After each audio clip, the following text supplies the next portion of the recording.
Reality shows की queen के रूप में पहचानी जाने वाली दिव्या अग्रवाल जब बिग बॉस ओटीटी के घर में आईं तो फैंस को लगा था कि वो पिछले शोज की तरह इस गेम में भी बाकी लोगों पर भारी पड़ेंगी। शो के पहले हफ्ते में दिव्या अपने बारे में खुलकर तारीफें करती दिखाई दी। दिव्या को कहते सुना गया कि वो रियलिटी शोज की क्वीन है। उन्होंने कई रियलिटी शोज किए हैं, उन्हें सब पता है कि गेम कैसे खेला जाता है। दिव्या की ये बातें सुनकर लोगों को एक्सपेक्टेशन उनसे और भी ज़्यादा बढ़ गई थी।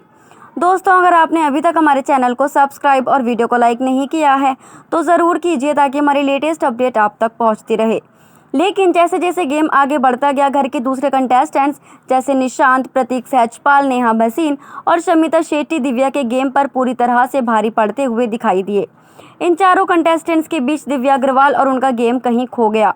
वजह अब चाहे शो में दिव्या का कोई कनेक्शन ना होना हो या फिर दूसरे कंटेस्टेंट्स की उनके कनेक्शन संग बढ़ती नज़दीकियां हो, गेम में दिव्या का ग्राफ पूरी तरह से नीचे जाता हुआ दिखाई दिया।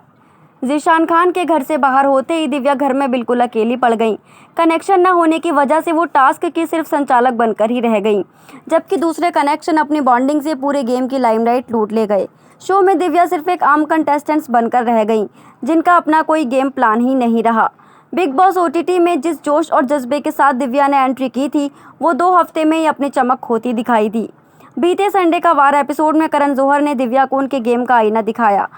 करण ने दिव्या से कहा कि वो घर में कर क्या रही हैं, उनका खुद का कोई गेम प्लान ही नहीं है। करण जौहर ने दिव्या को कहा कि वो जितनी चीज़ें अक्षरा और मिलिंद को गेम खेलने के बारे में सिखाती हैं, इतना ध्यान उन्होंने अपने गेम पर दिया होता तो उनकी गेम अच्छी होती। करण जौहर ने साफ शब्दों में कहा कि दिव्या सिर्फ दूसरों के मामलों में ज़बरदस्ती घुसती हैं, उनकी अपनी खुद की कोई स्टोरी नहीं है। करण ने कहा कि दिव्या अपने गेम को लेकर बिल्कुल भी सीरियस नहीं है, वो अपना गेम प्लॉट खो चुकी हैं। करण ने यह भी कहा कि जब कनेक्शन बदलने का मौका मिला था तब उन्होंने किसी भी घरवाले को उनके साथ कनेक्शन बनाने के लिए नहीं मनाया। करण का ये भी मानना है कि दिव्या अपने गेम को सीरियस नहीं ले रही हैं। वहीं अब शो में सारे कनेक्शन टूट गए हैं। ऐसे में ये देखने वाली बात होगी कि दिव्या अग्रवाल अब बचे हुए समय में कुछ कमाल कर पाती हैं या नहीं।